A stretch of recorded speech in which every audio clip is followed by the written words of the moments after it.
Amen. Hallelujah. Praise God. Amen. Palakpakan po natin ang Panginoon. Mula po sa isang puso na punong-puno ng pagsamba. Purihin po natin ang Panginoon sa umagang ito. At sagutin po natin ang napaka-importanting tanong na ito. Bakit tayo narito ngayon? Sabay-sabay po tayo. Ako ay narito ngayon upang mag-aral ng salita ng Diyos. Ang puso ko ay binubuksan, ang isip ko ay tinutuon, ako ay nakikinig at susunod sa salita ng Panginoon. Amen. Manalangin po tayo. Ama namin, nandirito po kami lahat ngayon para po sa inyo. Gusto ka naming marinig, gusto ka naming maranasan, gusto namin, Panginoon, na maramdaman ang hipo mo sa aming buhay, sa aming puso, dahil tigit sa aming mga espiritu at sa aming mga kaluluwa. Sa aming pong pag-aaral ng inyong mga salita, dalangin namin, Panginoon, na maging makapangyarihan ka nawa, maging buhay ka nawa, at kami po nawa, Panginoon, ay kausapin ninyo sa inyong sariling kaparaanan. Pakibless mo po sa pamamagitan ng anointing ng Banal na Espiritu, ang aming pagtitipon. At nawa nga po, Panginoon, lahat kami ay inyo pong huwag palalabasin ang lugar na ito na hindi po ninyo nakakausap. Salamat po, Ama namin. Ito po ang aming pasasalamat at papuri sa inyo sa pangalan ni Jesus. Amen. Amen. Maaari na po tayong makaupo. Gusto ko munang bumati ng Happy Mother's Day sa lahat po ng ating mga nanay na nandito ngayon. Nabati nyo na ho ba yung inyong mga katabi? Pati po yung mga nasa online natin. Happy Mother's Day po sa inyong lahat. Alam nyo ho, kung inyo pong papansinin, napakarami pong nagaganap ng mga beauty contest taon-taon, hindi lamang po sa Pilipinas, kundi sa buong mundo. Kapag dating po sa beauty contest, hindi pa nagkasya sa Miss Universe. Meron pang Miss World, meron pang Miss International, meron pang kung ano-ano, Supranational, Mr. Galaxy, kung ano-ano. Lahat na lang, pinaglalabanan kung sino ba talaga yung babaeng panalo. Pero ganun pa man po, ano ba talaga ang patakaran? Para malaman po natin kung isang babae ay panalo. Para malaman mo na yung napang-asawa mo o yung nanay mo o kung sino man nakakilala mong babae ay isang huwaran na may bahay.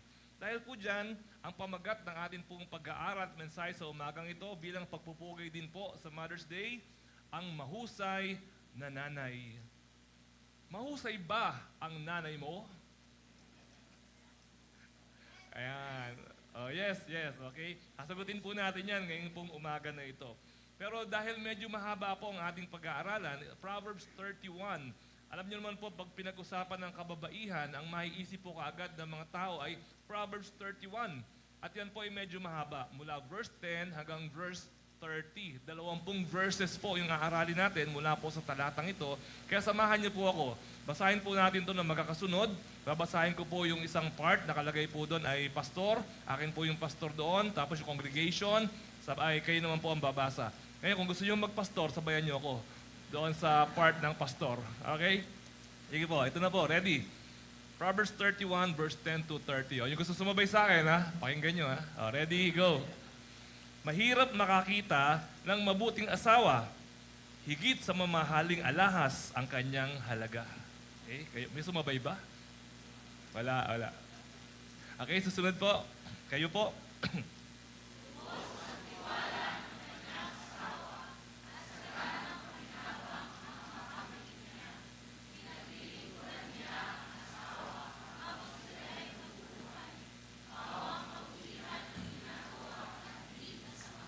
Amen.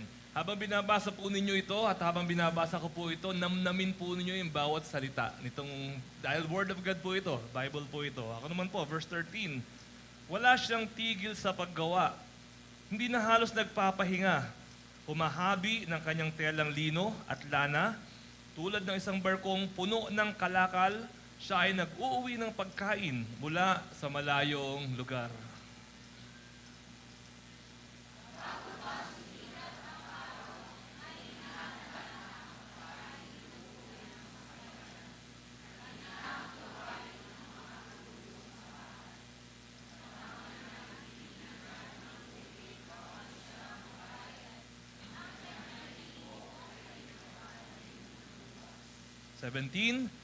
Gayon may naiingatan ang kamay at katawan upang matupad ang lahat ng kanyang tungkulin. Araw-araw, sa kanya'y mahalaga ang bawat ginagawa. Hanggang hating gabi, makikitang nagtsatsaga.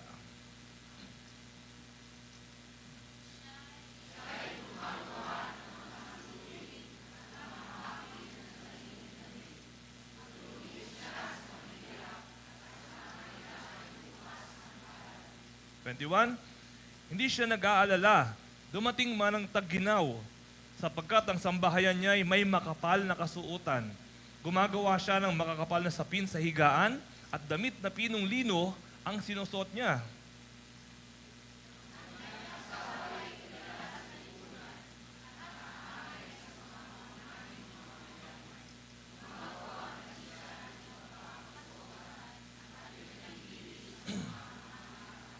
25. Marangal at kapitapitagan ang kanyang kaanyuan at wala siyang pangamba sa bukas na daratal. Ang mga salita niya ay puspos ng karunungan at ang turo niya ay pawang katapatan.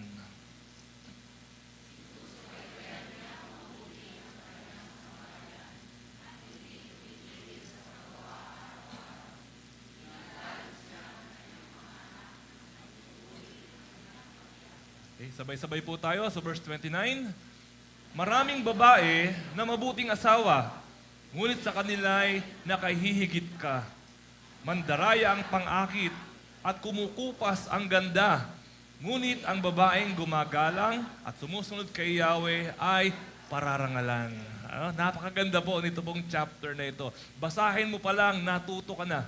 Maski hindi ka makinig ng sermon, basahin mo lang siya 1 beses, 2 beses, ang dami mo na kagad matututunan at masasalamin na po natin kaagad ang ating mga sarili. Lalo na po kung tayo ay kababaihan. Actually po, hindi naman pang babae lang naman ito talaga kung tutuusin.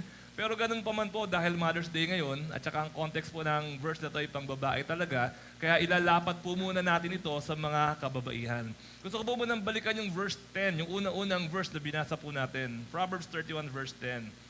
Mahirap makakita ng mabuting asawa. Okay? Diyan pa lang, period eh. Tapos na yung usapan eh. Mahirap makakita ng mabuting asawa.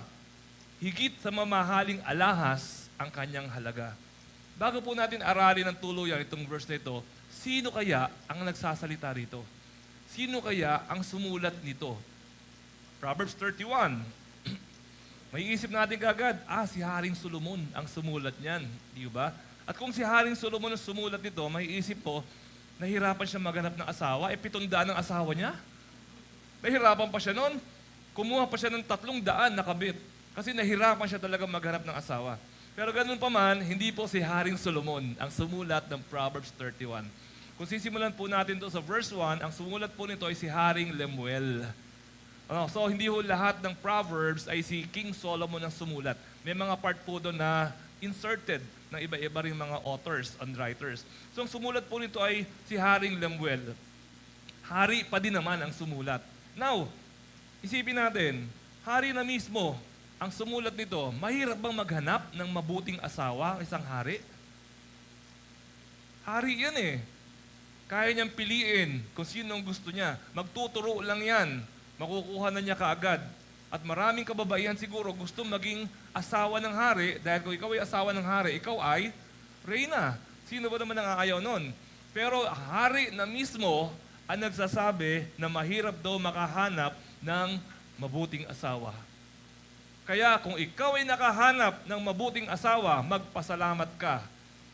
No, yun ang mga lalaki dito, no, yun ang mga husbands dito, nakapagpasalamat ka na ba sa asawa mo? Kung mabuting asawa, yung iyong napangasawa, magpasalamat ka. Kasi ang Bible na mismo nagsasabi, mahirap makahanap ng mabuting asawa. Bakit? Kasi daw po, maraming asawa, hindi mabuti. Yun ang sinasabi dito. No, hindi ako nagsasabi niyan. Maraming asawa daw, baka or malamang hindi mabuti. At siguro hindi lamang naman po sa asawa, kundi sa buong kababaihan na rin naman. No? Lalo na po yung mga dalaga natin dito. Wala pa kayong asawa. Kung loloobin ng Panginoon, nabigyan kayo ng mapapangasawa, yung pag-aaralan natin ngayong umagang ito, nawa ay maging patakaran ninyo sa inyong sarili mga buhay bilang asawa at bilang nanay. Ano po ba ang mga palatandaan ng mabuting asawa? Hahanapin po natin yan sa binasa natin ng mga talata kanina. Okay? Ano ang mga katangian ng mahusay na nanay? Sa English, ang ginamit po dyan, excellent. Nakakatakot yung word na ginamit sa nanay. Ano? An excellent mother, noble, virtuous. Oh, grabe, ang taas ng pagtingin sa mga nanay. At tama lang naman po, nabigyan natin ng mataas na karangalan ang mga nanay. So ano po ang unang-una na katangian ng mahusay na nanay? Una-una pong katangian ng mga mahusay na nanay ay masipag. Okay, taas ang kamay ng mga nanay na masipag.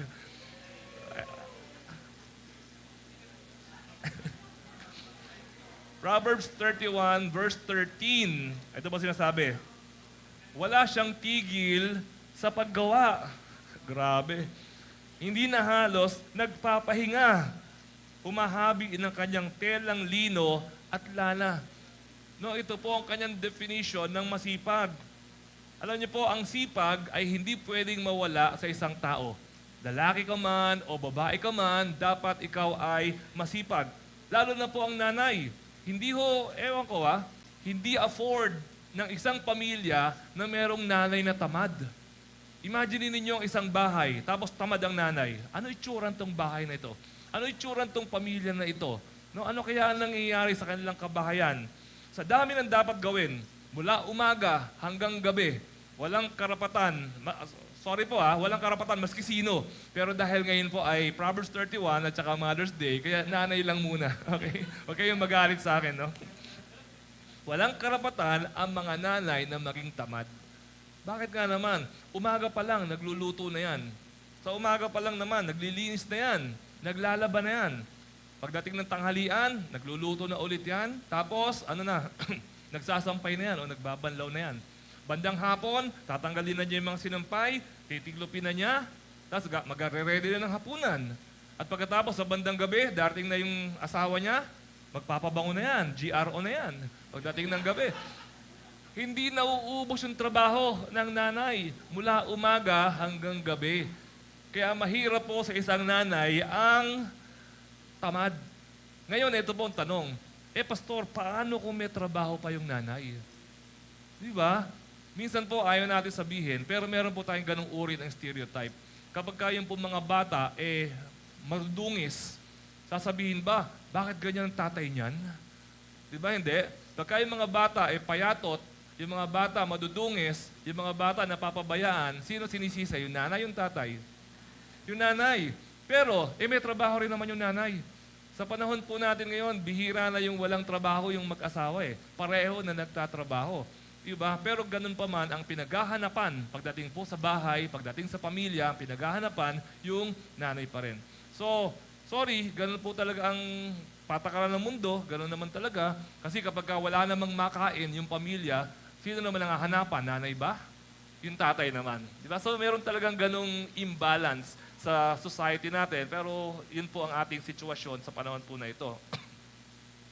Hindi pa nakasama dyan yung pag-aalaga ng mga bata, pagtuturo sa eskwelahan, ng paggawa ng mga project, may meeting pa ng PTA, mamamalengke pa, tatapon pa ng basura. So marami pang trabaho ang nanay. Hindi ho pwede na ang nanay ay hindi masipag. Kaya po, kapag ka ang nanay ninyo ay masipag, palakpakan naman ninyo ngayon. Di ba nga masipag ang nanay dyan? No, congratulations sa mga pamilya na masipag ang nanay. Pero pag sinabi po nating masipag, minsan po ang mga masisipag na nanay, nagkakaroon tayo ng ewan ko kung sa lahat ito minsan kapag kayong nanay nagsisipag na, kumuha na ng walis at magwawalis na, minsan yung mga anak natatakot. Kasi ayan na, maglilinis na siya. Ang ibig sabihin nun, pag naglinis na siya, ano kasunod nun? Magbubunga nga na yan. Habang naglilinis. Ano akala nyo sa akin? Alila. Pag ako namatay, kawawa kayo lahat. Habang naglilinis yan. Diba? Pag maglalaban na yan, natatakot na sila. Maglalaban na yung nanay nila, matatakot na yan. Magbubunga nga na yan. Magdadadada na yan. Magre-reklamo na yan. Ang tunay na masipag, hindi ko lang kung mag-agree kayo ang tunay na masipag, hindi mareklamo. Tama ho ba? Ang tunay na masipag, hindi mareklamo. Kasi yung ginagawa niya, yung kanyang ginagawa, dahil gusto niya na gawin. No, may kilala po ako na ang sipag-sipag maglaba, hindi ho asawa ko to, no? Although masipag maglaba asawa ko. Ang sipag-sipag maglaba, araw-araw, laban ng laba, laban ng laba. At kapag kami po ay nagkakaroon ng, kunyari, merong dagdag na damit, di ba? Ang mga nanay, kapag nakita nyo yung inyong mga maruruming damit, tumatambak na, kinakabahan na kayo eh. Araw-araw, tumataas yung damit. Pero siya, pag nakikita niya na may maruming damit, natutuwa siya. Kasi lalaban na naman niya yung damit na yon. May taong ganon, hindi nagre-reklamo kasi masaya siya habang naglalaba siya. Pero kapag tayo po ay dala ng dada, ito naman po paalala sa mga nanay, kahit gaano po kayo kasipag, mga nanay, pag tayo naman po ay laging galit, habang masipag, nagre-reklamo at mabunganga, nakakancel yung sipag po natin. No, parang nabubura yung sipag po natin. Pastor, paano naman yung mga anak ko? Tatamad-tamad. Ibang usapan po yan. Okay? Sa ibang sermon po natin tatalakayin yan. Pero pilitin po natin na ma-appreciate ng pamilya natin yung sipag natin dahil natutuwa sila dahil si nanay kumuha na naman ng walis. No, hindi, mamaya, pakahataw na naman sa akin tong walis na ito. Hindi sila natutuwa kapag po ganon. So, ang tunay po na masipag ay hindi mareklamo, hindi mabunganga. Proverbs 31 verse 18. Sa kanya ay mahalaga ang bawat ginagawa. Hanggang hating gabi, makikitang nagtsatsaga. Makita niyo naman description sa mga nanay. Akala mo robot. Mahalaga ang bawat ginagawa. Hanggang gabi, makikitang nagtsatsaga. Ang masipag na nanay, ang tunay na mahusay na nanay daw po, hindi nakatunganga maghapon. Merong ginagawa mula umaga hanggang hapon, no, meron hong panahon sa lahat ng bagay. Sadly, meron din mga nanay hindi siguro na hindi masipag. Meron din sigurong ganon. A few weeks ago, 2 weeks ago, actually a month ago, meron pong tumawag sa akin dahil din daw pong may problema sila sa family. Kasi siya raw po ang nagtatrabaho, yung kanyang asawa, naiiwan sa bahay, meron silang isang anak, pero pag uwi daw niya ng bahay, siya pa raw naghuhugas ng pinggan. Pag uwi daw niya ng bahay, siya pa daw yung nagliligpit ng mga kalat. Ay sabi ko, ano ginagawa ng asawa mo? Nagti-TikTok buong araw. At hindi lang nagti-TikTok buong araw. Natapos na ang lahat ng Korean novela. Yung buong series at mga episodes ng Korean novela. Para, yun, ganun po yung kanilang sitwasyon. Ang sabi po, nag-usap kami ng misis ko, sabi ko, meron palang ganun? Meron palang ganun na nanay, na isa lang naman yung anak, siya lang yung nasa bahay, pero pag uwi ng asawa, ang gulo pa rin ng bahay. Madumi pa rin yung bahay. Meron pa rin palang ganun. No, hindi po yun yung tunay na mahusay na nanay. Hindi po nauubos ang oras, lalo na sa Facebook. Alam niyo po yung Facebook, may tinatawag po tayo dyan na doom scrolling. Narinig niyo na po ba yung word na yan? Doom scrolling. Ano ibig sabihin nun? Scroll ka na scroll nang walang katapusan. Alam niyo ba ang Facebook, kahit mag-scroll kayo ng 3 taon, di yan mauubos? Hindi niyo maabot yung dulo niyan, ng Facebook na yan. Kayo po ang kailangan magsabi sa sarili niyo, tama na, may gagawin pa ako. Ako minsan nabibiktima po ako niyan. Sasabihin ko, isa na lang, isa na lang. Tapos pagtingin ko sa isa, lilitaw yung kalahati ng kabila. Sige na nga, isa pa uli. Hanggang mamaya, yan, naubos na yung oras mo. Doom scrolling. Sayang ang oras. Ang mga nanay po ay, tulad na sinabi natin kanina, mahalaga ang kanyang bawat ginagawa. So ang unang-una po, na tunay na mahusay na nanay na palatandaan, siya ay masipag. Kaya purihin po ang Panginoon kapag ang inyo pong nanay ay masipag. At naniniwala naman po ako na mga nanay natin dito sa church na to ay masisipag. Nakikita naman po natin. Nakikita po natin sa commitment, nakikita po natin sa mga anak, nakikita po natin, minsan pag dumadalaw po tayo sa mga bahay, nakikita po natin maayos at may kaayusan. Kaya purihin po ang Panginoon. Meron ng pangalawa. Another sign ng mahusay na nanay, una, siya ay masipag. Pangalawa, siya ay maayos. Maayos. Proverbs 30, marami po itong maayos na yun kung nakita nyo sa handout nyo. No? Una, maayos. Maayos saan? Maayos, maayos sa asawa. Maayos sa asawa. Proverbs 31 verse 11. lubos ang tiwala ng kanyang asawa at saganang pakinabang ang makakamit niya. No, maayos sa asawa. Gusto ko tignan niyo yung verse na yan. Lubos ang tiwala ng kanyang asawa. Ang isa raw pong tunay na mahusay na nanay ay mapagkakatiwalaan. Mapagkakatiwalaan ng kanyang asawang lalaki. Hindi nakakatakot iwanan mag-isa. No, lalo na po sa Pilipinas, 20% ng mga Filipino, OFW. At yung mga OFW, pag umaalis ng bansa, alam nyo, lalo na kung lalaki, may takot din. Ano kaya mangyayari sa pamilya ko? Paano kayang asawa ko kapag ka iniwan mag-isa? Na meron pong takot din na ganun. Kaya po, kapag ka ang inyong napangasawa ay mapagkakatiwalaan, siya po ang binabanggit dito sa verse 18 na ito. Or sa verse 11 na ito. Lubos ang tiwala ng kanyang asawa. Mapapagkatiwalaan sa pera. No, kapag kabigyan mo ng pera, hindi kinukupit, hindi ninanakaw, hindi nawawala na lang bigla, hindi isinusugal.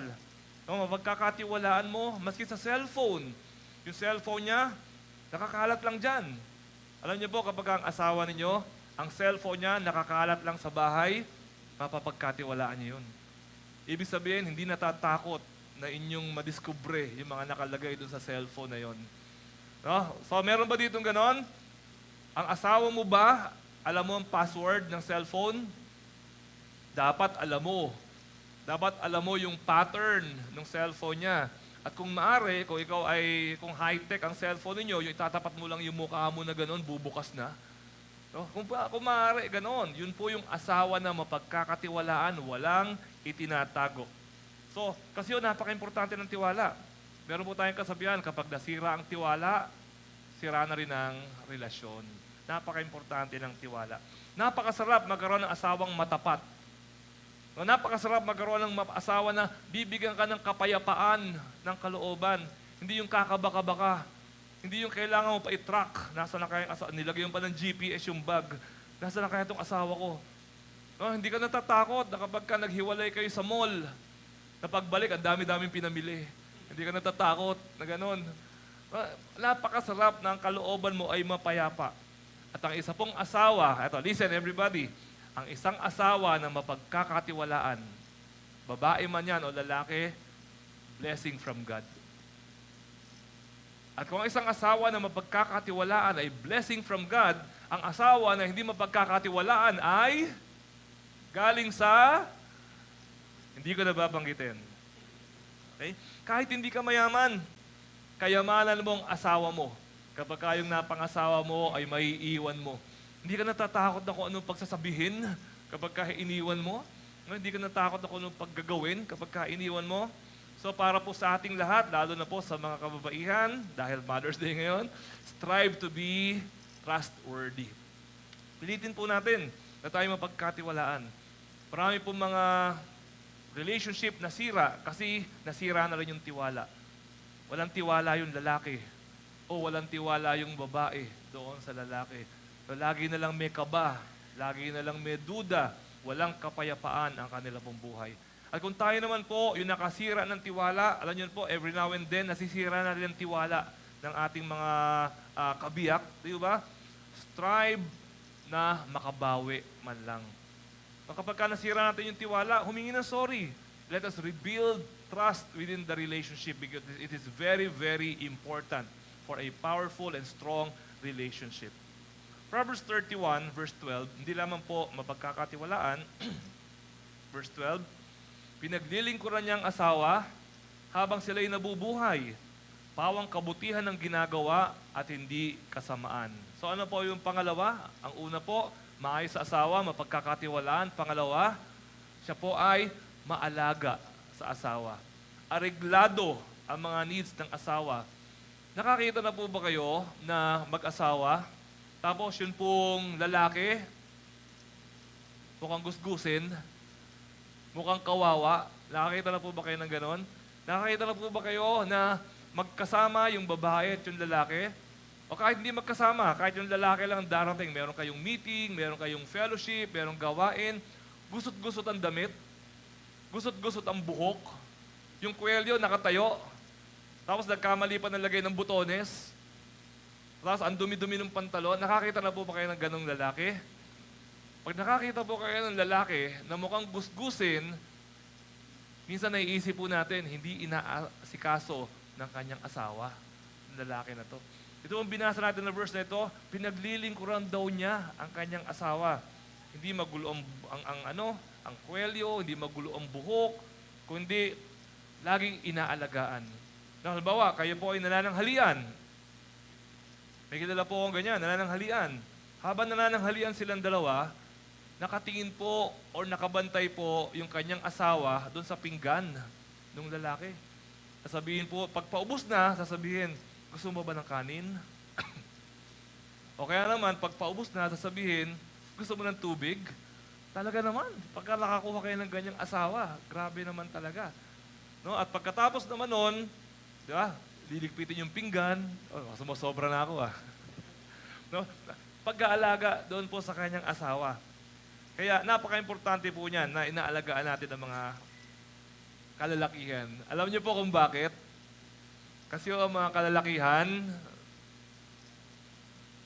para mga baby. Minsan ang mga kalalakihan po, naghahanap ng alaga. Kita nyo, pag nagkasakit yan, pag nagkasakit po yan, akala ninyo baby. Pag nagkasakit, akala mo mamamatay na pag nagkasakit. Akala mo kung ng kumot, akala mo kukunin na ni Lord eh. Kasi naghahanap ng alaga. Naghahanap ng, kamusta ka na? Gusto mo ba ng sabaw? Gusto mo ba ng... Kasi naman po, mga kalalakihan, minsan po, we have the feeling that we are responsible about everything in our family. Kaya minsan, pag may sakit po kami, gusto naman namin, kami naman yung hinihimas-himas, kami naman yung nilalagyan ng tuwalya sa likuran, di ba? Parang feeling alagang-alaga naman. Kaya may mga kalalakihan, ano ang tawag sa kanilang asawa? Ano ang term of endearment sa kanilang asawa? Mommy. Diba? Ang laki-laki na ang tawag sa asawa niya. Mommy.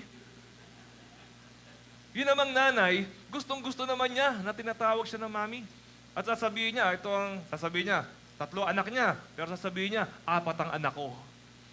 Kasi nga, gusto rin naman, may mother instinct, gusto rin naman niya na magpakananay doon sa kanyang asawa. Na gusto rin naman ng lalaki. Pero may mga part, ang mga lalaki, may mga part kami na ayaw namin sa nanay namin. Gusto namin yung nanay namin, inaalagaan kami. Pero ayaw namin, yung nanay namin, pinapagalitan kami. So, mga kababaihan naman, ano naman po ang ginagawa karaniwan sa mga kalalakihan? Inaalagaan at pinapagalitan. Sinisita. Oy, may naiwan ka pang kanin. Ubusin mo yan.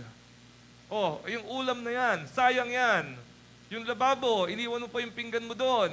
So, minsan naman nasisita, kaya naman yun naman nararamdaman ng mga kalalakihan. Pero natutuwa po ang mga kalalakihan sa babae na maalaga. No, isa pong blessing din po yan. Sabi ko sa binasa natin, kabutihan sa asawa ang kanyang ginagawa. So mga kababaihan, women, mothers, simple lang po, protect your husband. Nang maayos sa asawa, protect your husband. Meron po mga kababaihan, sugat-sugat ang kanilang asawa kapag ka pinagkwentuhan. Minsan po, kapag ka nagkumpulan, minsan, yung mga kababaihan, alam nyo kung ano ang topic nila? Ang kanilang asawang batugan. Yun, ang topic. O yung kanilang asawa na samlang. Kung alam nyo man ibig sabihin ng samlang. O yung kanilang asawa na etc. So let us protect our marriages. Let us protect our husbands. Hindi naman natin kailangan ibulgar sa ibang mga tao kung ano man yung kanilang kahinaan. Kasi po, sino bang lalaki dito ang walang kahinaan? Lahat naman may kahinaan. Pero kailangan ba na ipaalam pa natin yon sa ibang mga tao? Sa atin na lang ho yun. No? Protect. Ang isa pong tunay na mahusay na nanay, maalaga at mapagkakatiwalaan at maayos sa kanyang asawa. Pero pa ho, dahil doon, nagiging matagumpay ang kanyang asawa. Yun po ang nagiging bunga po nito. Verse 31, Proverbs 31, verse 23. Ang kanyang asawa ay kilala sa lipunan at nahanay sa mga pangunahing mamamayan. Dahil po yung asawa niya nakakapag-concentrate sa trabaho, sa ministry, sa negosyo, nagiging successful ang kanyang asawa. No, kaya merong kasabihan, behind the rise and fall of a man is a woman. Totoo yung kasabihan na yan. Ulitin ko yan. Behind the rise and fall of a man is a woman. Kapag ka meron lalaki na talaga naging tagumpay, merong babae sa likod niya na nagpupush. Pero kapag ka yung lalaki po naging bigo, merong babae din sa ilalim niya na humila naman sa kanya pababa. Kaya napaka-importante po ng role ng mga nanay, ng mga wives sa papel ng kanilang pamilya, lalo hitigit po sa papel ng kanilang mga asawa. Okay, next po natin. Una, maayos sa asawa. Pangalawa, maayos sa bahay. Siyempre, hindi mawawala yan. Verse 15, Proverbs 31. Bago pa sumikat ang araw, ay inihahanda ng pagkain ng buo niyang sambahayan, pati na ang gawain ng mga katulong sa bahay. Look at this verse. Ano raw po ginagawa nitong babaeng ito sa Proverbs 31? Bago pa sumikat ang araw, anong oras kaya yan? Wag naman 4, kawawa naman. Mga 5:30. Now, before 6 o'clock daw, naka-ready na po ang lahat. Naka-ready na po ang lahat. Inihanda niya ang lahat. At, tignan niyo po meron ba siyang katulong o wala? May katulong. May katulong. Ilan ang katulong niya? Marami o konti? Marami, dahil may mga word na mga. Meron siyang mga katulong, marami, pero siya pa rin ang nagsusupervise ng kanilang tahanan. Siya pa rin ang nagre-ready ng lahat ng kanilang mga bagay. Verse 27, sinusubaybayan niya mabuti ang kanyang sambahayan at hindi tumitigil sa paggawa araw-araw. Supervise ang buong bahay. Malinis yung kanyang buong bahay. Walang ahas yung kanilang bahay. No, walang alakdan yung kanilang bahay. Maayos. Pagpasok mo, mabango. Hindi amoy aso yung kanilang bahay. Pagpasok mo, hindi yung hahawiin mo pa yung mga daga sa kanilang bahay. Maayos po yung bahay. Nasa tamang lugar yung mga bagay-bagay. Yung kawali, nasa kitchen. Wala sa bedroom. Yung plancha, nasa plantsahan. Wala sa CR. Maayos yung kanyang mga gamit doon sa bahay. Pag may hinahanap ka, mahal, saan ba nakalagay dito yung martilyo? Alam niya kung saan nakalagay. Mahal, saan ba nakalagay dito yung gantot ganyan? Dito ko tinago kasi siya yung nag-aareglo ng kabuuan ng kanyang kabahayan. No, ito ho yung sinasabi dito, maayos sa pamamahay. Ito pong tao na ito pong babae na ito. Alam niya po kung may assignment yung mga anak, alam niya po kung ano na ang kulang sa grocery, alam niya po kung ano yung ubos sa kanilang bahay. Ulitin ko lang po Sino nga itong babaeng ito na tinutukoy dito? Reyna. Hindi po ito taong bahay, hindi po ito tambay sa kalye, asawa po ni Haring Lemuel ang tinutukoy dito sa verse na ito. Nabagamat siya ay reyna, meron po siyang ganung uri ng pamamahala sa kanya pong buong sambahayan. Maayos sa asawa, maayos sa bahay, pangatlo po, maayos sa pera. Verse 16, mataman niyang tinitingnan ng bukid bago siya magbayad. Ang kanyang naiimpok ay pinagpapatanim ng ubas. Okay? Tingnan niyo, ang daming laman nito pong verse na ito. Mataman niyang tinitingnan yung bukid bago siya magbayad. Ibig ko sabihin, marunong siyang mag-assess. Hindi siya bili ng bili. No, hindi ko may pera, bibili ako nito. Hindi ko sale, bibili ako nito. Minsan po, pagka may sale, ang daming binibili. Pag tinanong mo, ano yung binili mo? Kailangan mo ba yan? Kailangan ba natin yan? Hindi. Ba't mo binili? Sale Sayang, 50% off. Nakatipid ako, 50% off. Mas nakatipid ka kung hindi mo binili yan. Kasi hindi naman natin kailangan. No, tumingin tayo, magbukas po tayo minsan ng mga cabinet. Magbukas tayo ng mga cabinet. Ilang damit sa cabinet ang hindi pa nagagamit. No, ilang doon ang meron pang tag hanggang ngayon. At minsan po, pag may nasunugan, magkakaroon tayo ng, yung mga lumang damit, gusto niyo ibigay dyan, bigay niyo. May dadating na mga damit, meron pang tag. Yung mga ukay-ukay, diba? Pag nakakita kayo ng mga ukay-ukay dyan, may mga tag. Bakit pinamimigay? Kasi binili. Ba't binili? Hindi naman pala gagamitin. Hindi naman pala isusuot. Kasi sale. Kasi mura. Kasi ang tagal ko na hinahanap tong damit na to. Sa wakas, nakita ko na rin. Pero hindi rin naman sinuot. Di ba? Sayang. Ang tunay na nanay, ang mahusay na nanay, marunong mag-assess. Alam niya po yung pinagkaiba ng asset versus liability. Ano ang pinagkaiba ng asset at liability? Kunyari, cellphone. Ang cellphone po ba ay asset or liability? Ang sagot po dyan, depende. Kasi ang ibig sabihin ng asset, pinagkakakitaan mo. Ibig sabihin ng liability, pinagkakagastusan mo. So kung ang cellphone mo ay pinagkakakitaan mo, yan ay asset. Pero kung yung cellphone mo, pinagkakagastusan mo, yan ay liability. So depende po yan. Kotse, asset or liability? Depende. Kung yung kotse nagagamit para kumita ka, para sa pamilya, asset yan. Pero kung tambak lang yan, gasolina lang yan, kung ano-ano lang yan, liability yan. Lalo na pabagsak ang presyo ng kotse. Taon-taon, paiba ng paiba. So, ang mahusay na nanay, marunong humawak ng pera. Alam niya kung saan gagamitin ang pera. Kung asset ba to or liability. Di lamang po yun, no? Sa verse na binasa natin kanina, sabi niya, ang kanyang naiimpok ay pinagpapatanim ng ubas. May ipon. May ipon. No, marami pong nanay, may iPhone. Walang ipon. Ibili ng iPhone. Okay lang kung asset. Pero kung liability, di ba? Kami po, mga tatay, no, ang naiisip po namin karaniwan, mag-ipon. Kasi pagka may emergency, nahihiya kami na manghingi, nahihiya kami na mangutang. Gusto po namin, may dudukutin agad-agad. So maging po yung maganda, no, nag-iisip tayo ng ipon. May investment. Marunong magpundar. Kasi yung ipon niya, pinagpapatanim niya ng ubas. Marunong magpundar, nakakabili ng lote. Siguro po, napakagandang surprise pagka yung asawa mo, babae, lalaki kang tatrabaho ka o FW ka. Pag uwi mo, nasabihin ng asawa mo, surprise, nakabili ako ng lote. Wow, nakabili ng lote. Lote, sa loob lang ng 5 taon, na doble na kaagad yung presyo. Merong investment, merong napupundar. At number 4, business-minded. Yung asawa niya, reyna, pero business-minded.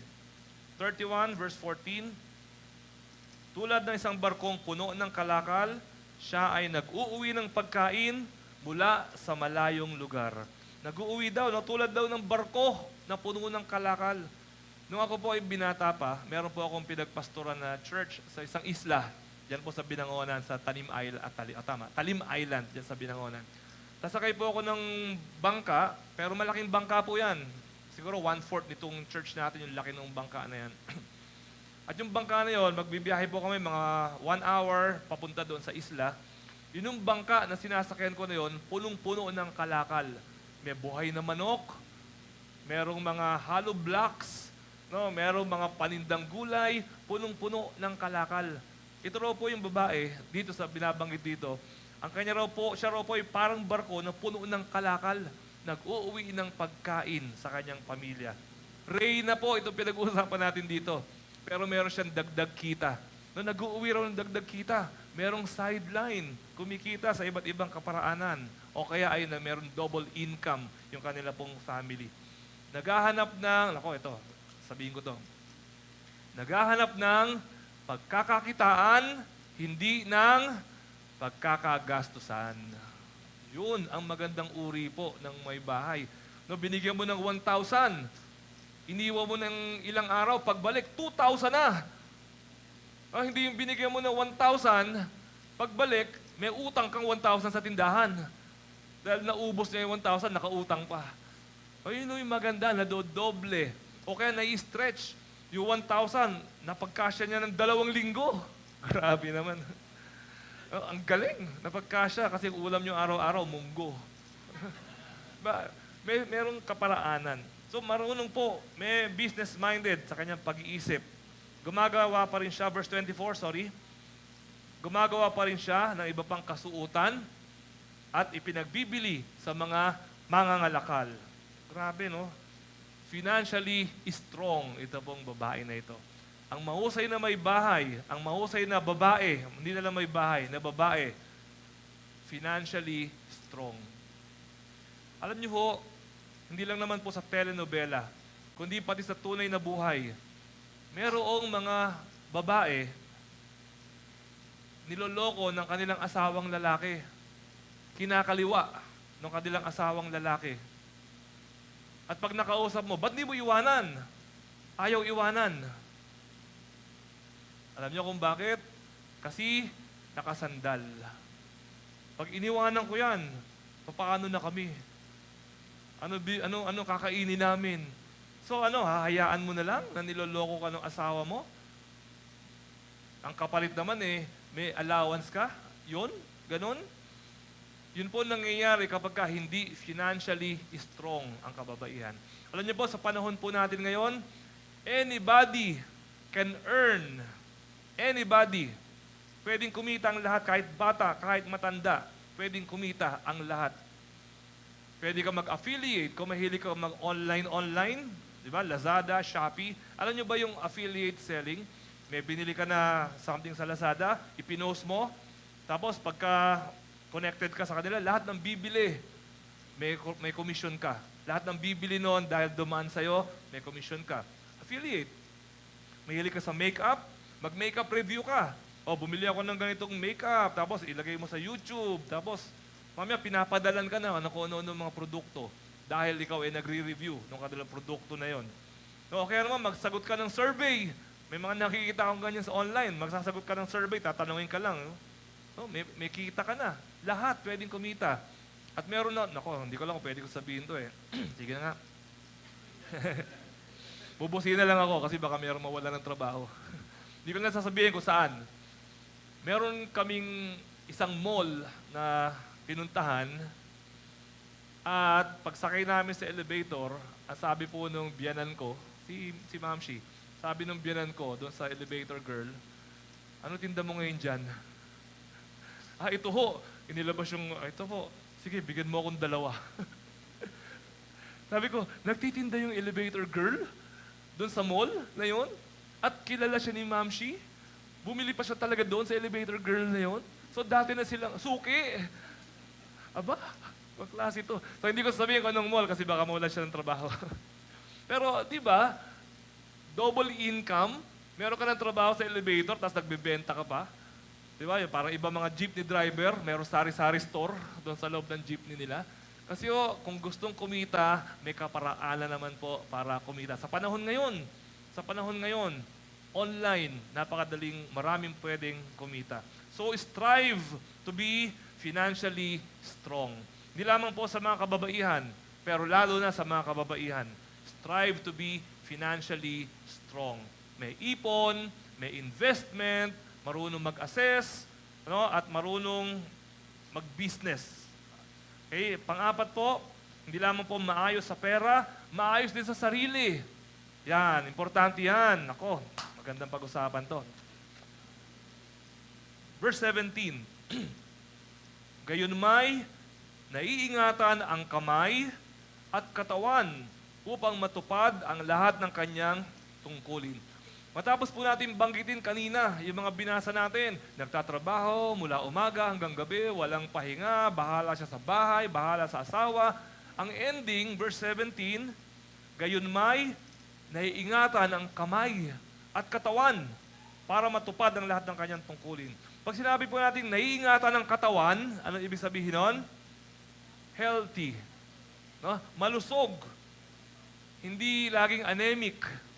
Hindi himatayin, hindi laging dinadala sa ER, hindi laging masakit ang tiyan, hindi laging mataas ang BP. May alaga ang kanyang katawan, iniingatan ang kanyang kalusugan. Alam ng mataba, hindi kinakain yung taba. Alam ng maalat, bawas sa alat, bawas sa tamis. Iniingatan ang kanyang pong kalusugan, iniingatan ang kanyang katawan. At pag sinabi natin iniingatan ang kanyang kamay, ano naman ang ibig sabihin yan? Kanina, iniingatan ng katawan, kalusugan. Ngayon, iniingatan ng kamay, ano naman? Kagandahan. Siyempre, maganda ka nga, sakitin ka naman, papangit ka rin. Ngayon, ikaw naman ay hindi sakitin. Pero ikaw naman ay, yun.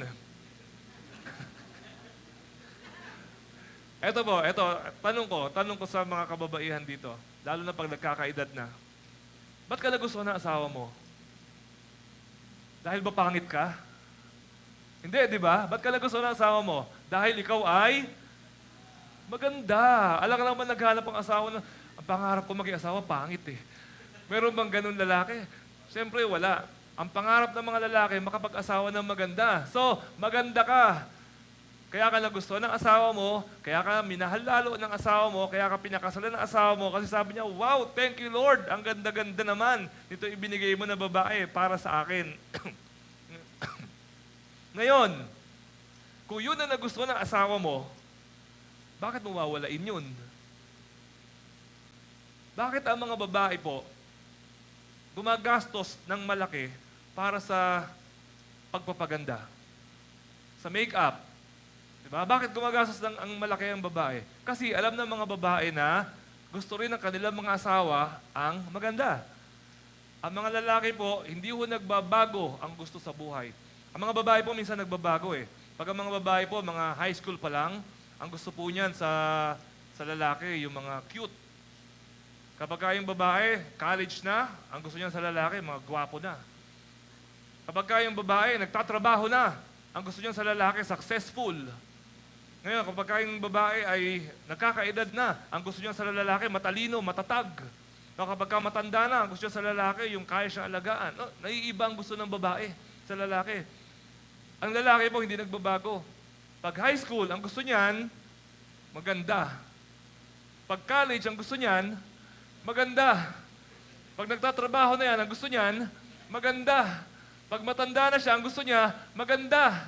Pag lolo na siya, ang gusto niya, maganda pa rin. Hindi na babago. So, ang mga kababaihan po, kailangan po ninyong alagaan ang inyong kamay. Hindi lang inyong kalusugan, kundi ang inyo rin pong katawan. Mga lalaki, amen ba? Oh, sigurado kayo. Okay. Pati rin ang kabuuan ng ating pong kagandahan. No, huwag yung sabihin na, siyempre, tumatanda na ako, hindi na gumaganda. Ay, nakakita po ako ng kahit na may edad na, ang ganda. Kasi maayos ang buhok. Kasi maayos ang katawan. Kasi mabango. Kasi marunong mag-areglo ng itsura. Hindi naman po ibig sabihin na matanda na ako, lipas na, hindi na ako maliligo. Oh, matanda na ako, okay na sa akin itong mga losyang na damit. Magsuot ka ng damit na bagay sa'yo. Actually, totoo lang naman po niyan, wala naman talagang pangit. Makuha mo lang yung tamang buhok para sa'yo. No, makuha mo lang yung tamang ayos para sa'yo, gumaganda talaga. At isa po sa dapat pagandahin, bata ka man o matanda, balat. Yung balat. Kasi pag maganda yung balat mo, kahit peke yung bag mo, akala nila original. Pero pag pangit ang balat mo, kahit original yung bag mo, akala nila ninakaw mo. Kasi nasa balat. No, so alagaan po natin yung balat. No, hindi naman masyadong mahal ang lotion. Buy one, take one nga sa Watson, yung mga lotion. Diba, alagaan po natin. Mag-take tayo ng vitamin E. Nagpapaganda ng balat yan. Diba, mag-take ka ng mga kung ano man, kung ano mga pwede na hindi naman bawal sa'yo. Maganda po yan. Ngayon, sa mga lalaki na nag-amen kanina, na sinabi ko naman na kung gusto nyo na maganda ang asawa ninyo, bigyan nyo ng pera. Bigyan naman ninyo ng pambili, hindi naman libre yan. Ano gusto nyo? Magkatas siya ng Gusto nyo? Magdikdik ng aloe vera, magdikdik ng mga dahon, tapos yun ay pupuna sa mukha nila. Ginagastusan po yan. Binibigyan po ng budget yan. Tretinoin, niacinamide, kung ano-anong mga... Mahal po yan. Kung ano-ano. Ipa-facial ninyo. Diba? Hindi pwedeng, ba't di ka nagpapaganda? Hindi ka naman nagbibigay ng pera, lagi na lang nauusukan ng sinaing yan, tsaka ng mantika, pagkatapos hahanapan mong gumanda. So, bigyan po ng pera. Alam niyo po, noong pandemic, di ba, sarado lahat noong pandemic. meron po akong kakilala na nag-home service pa rin siya ng ng manicure, pedicure, ng mga pampaganda. Sabi ko, kumikita ka ba? Pandemic ngayon Kumikita ka ba? Alam niyo, sagot niya, alam mo, kuya, ang mga babae may budget yan sa pagpapaganda. Kahit pandemic, kahit walang makain, may budget yan sa pagpapaganda. No, so, kaya po, yun nga, no, if you're financially strong, very good. Pero kung kailangan mo ng additional, yung mga lalaki naman, invest din naman sa inyong mga asawa. Tingnan nyo naman yung mga damit niyan. Baka naman yung araw pa yung damit. Hanggang ngayon, yan pa rin ang damit niyan. Diba? So, bigyan po natin ng magandang pagkakataon para po magkaroon ng kaayusan sa kanila naman po mga sarili. Pero kapag naging maayos na yung mga kababaihan, dito sa church, actually natutuwa ako. Meron po rito ng mga, pag nakikita mo talagang, wow, yayamanin na itsura.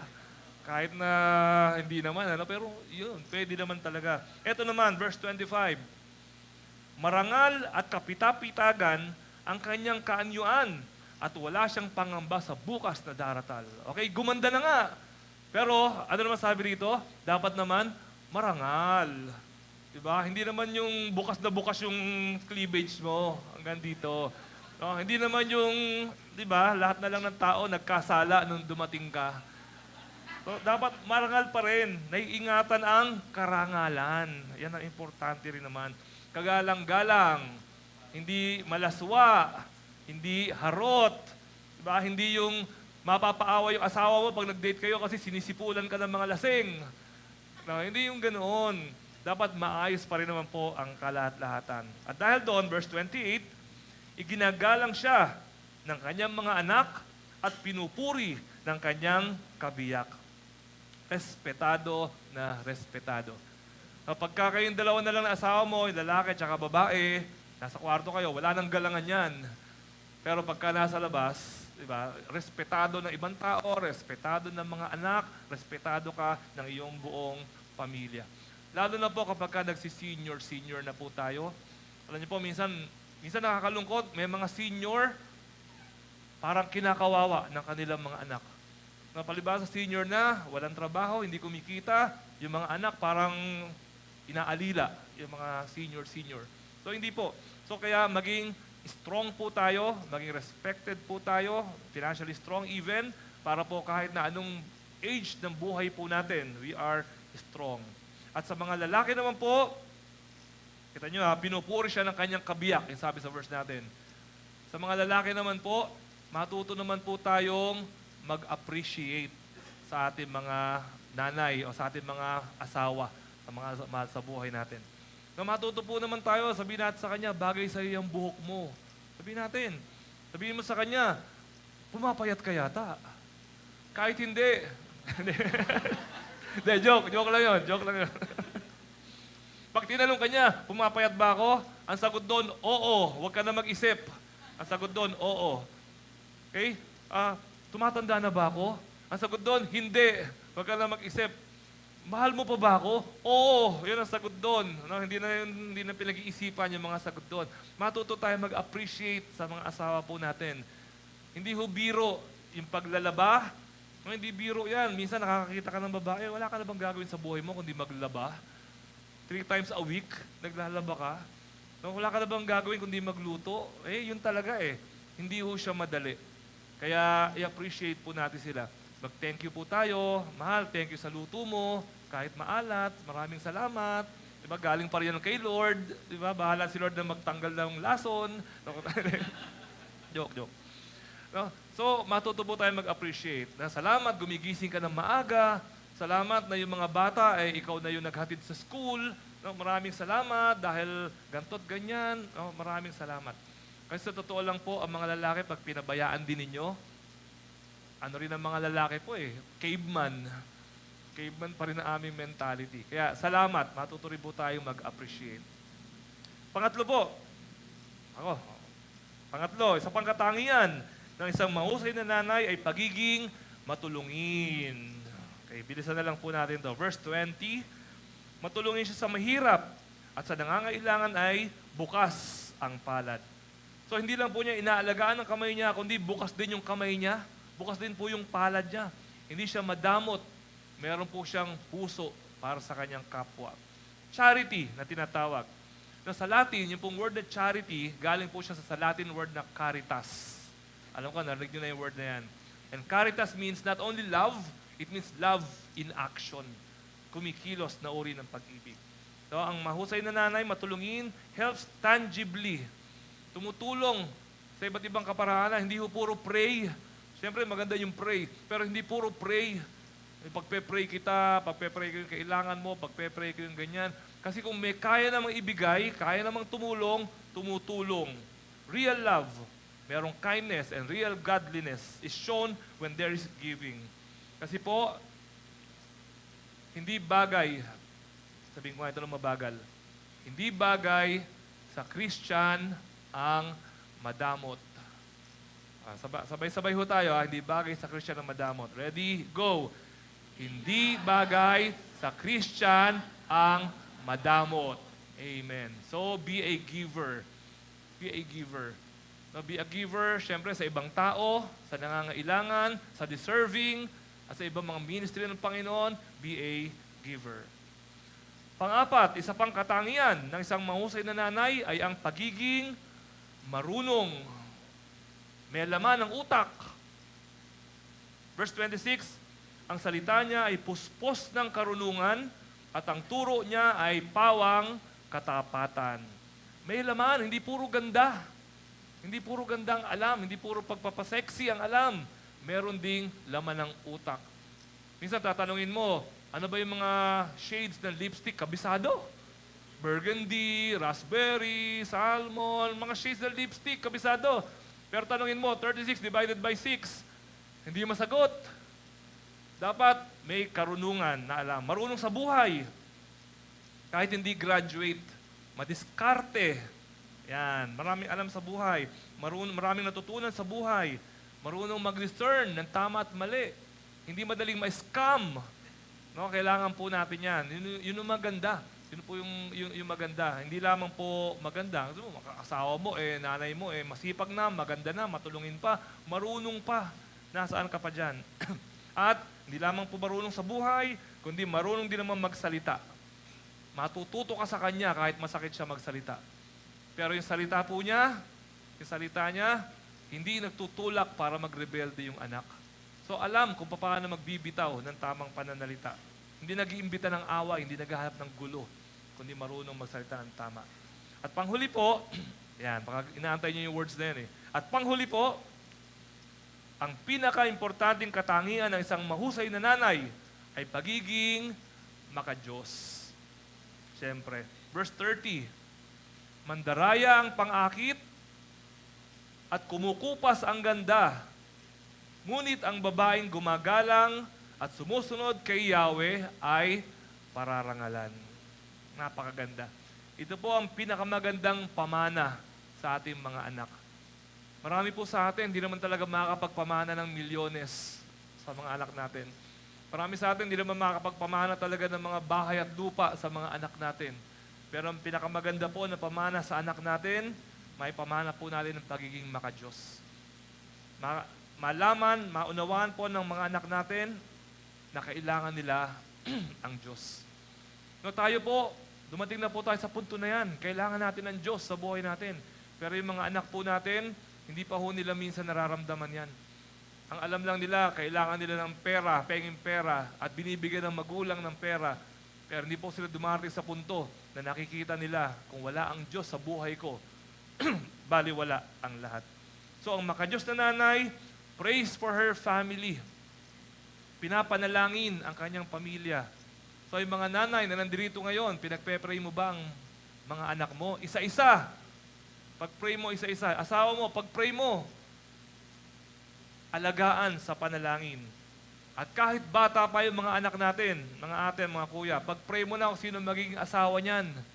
Pag-pray mo na. No, Lord, sana makapag-asawa itong anak ko ng maayos na tao, maayos na babae, maayos na lalaki. Bigyan mo po siya ng ganun. Ngayon pa lang, alagaan mo na sa panalangin. At doon naman sa mga binata na nandito, sino ba mga binata? May mga binata ba rito? Pakitaas nga kamay, yung mga wala pang asawa. Ayun, okay. Okay, yung mga binata rito, eto, makinig kayo. Maghanap kayo ng babaeng makadiyos. Kung mag-aasawa rin lang kayo, maghanap kayo ng babaeng may takot sa Diyos. Kasi kapag nakapag-asawa kayo ng babaeng may takot sa Diyos, mas takot siya sa Diyos kaysa sa inyo, hindi kayo lolokohin yan. So, hindi kayo malulugi. Hindi yan magbibisyo. And hayaan nyo gamitin itong word na to, ha? Sorry, ha? Magiging parang agimat mo yan. Kapag nakapag-asawa ka ng babae na may takot sa Diyos, para kang may agimat. Pero kapag nakapag-asawa ka ng tao na walang takot sa Diyos, para ka nag-asawa ng sumpa. Para ka nag-asawa ng bato na pinukpok mo sa sarili mong ulo. So, ipanalangin mo. Ngayon pa lang, Lord, bigyan mo po ako ng asawa na may takot sa Diyos. At tayo naman po, mga nanay, mga kababaihan, at tayo pong lahat, dagdagan po natin ang pagiging maka-Diyos. Kasi po, hindi ho tayo malulugi. Sa pangwakas po natin, 5 lang naman po itong binanggit ko po dito. Actually po, pag pinapag-aralan ng Proverbs 31, minsan maraming natatakot. Proverbs 31, sino ba ang kayang tumapat diyan sa mga requirements na binanggit sa Proverbs 31? Pero ang totoo po, kaya ako po sinermon ito, kasi naniniwala po ako, marami po sa atin, pasadong-pasado dito po sa verse na ito, sa chapter na ito. Una, masipag. Ang dami yung masipag. Kitang-kita ko po yan. Pangalawa, maayos. Maayos sa asawa, maayos sa sarili, maayos sa pera, marami rin po yan. Pasado. Pangatlo, matulungin. Marami rin ho yan. Matulungin. Pang-apat, marunong. At panlima, maka-Diyos. Hindi ho ganun kataas ang Proverbs 31. Hindi ho siya ganun kalayo. Kundi marami po sa atin or tayo pong lahat na nandito ngayon, pasado po tayo bilang mga mahusay na nanay. That is why, alam niyo po ba, ang Mother's Day, kung di ako nagkakamali, number 3. Sa lahat ng holiday sa buong mundo, number 3 ang Mother's Day. Number 1, Christmas. Number 2, New Year. Number 3, Mother's Day. Alam niyo ba kung nasa ng Father's Day? 21. Ewan ko ba? Bale, sa Father's Day, babawi tayo. Mga tatay, Father's Day. No, kasi dapat lang naman po talaga ang mga parents po natin, ang mga nanay po natin, bigyan po natin ng respeto. Respeto sa dami ng kanilang sakripisyo, respeto. Ano pa? Appreciation, pagpupuri, at obedience. Kasi yung mga nanay natin, hindi naman gusto niya na pasamain tayo. Lahat ng iutos niyan sa ikabubuti po natin. So muli po, Happy Mother's Day. Mahal namin kayo, aming mga nanay. We love you very much and we thank the Lord for inventing you and giving you into our lives. God bless you. Mamaya po, may parangal tayo sa ating mga nanay. Pero sa ngayon, magwakas po muna tayo sa panalangin. Panalangin po tayo. Ama namin, maraming salamat po sa inyo sa mensaheng inyo pong iniwan sa amin. Dalangin ko po na nawa po ay pukawin niyo ang aming mga puso upang kami man, Panginoon, nanay man o hindi, ay hanapin namin na ito po mga qualities na ito ay makita sa amin. Maging maayos, maging matulungin, maging marunong, maging maka-Diyos at maging masipag. Nawa nga po, Panginoon, makita mo na bilang mga anak mo, tumutupad po kami sa plano mo at kalooban mo sa aming mga buhay. Maraming salamat, Panginoon. Luwalhati sa iyong pangalan at pagsamba sa pangalan ni Jesus. Amen. Amen.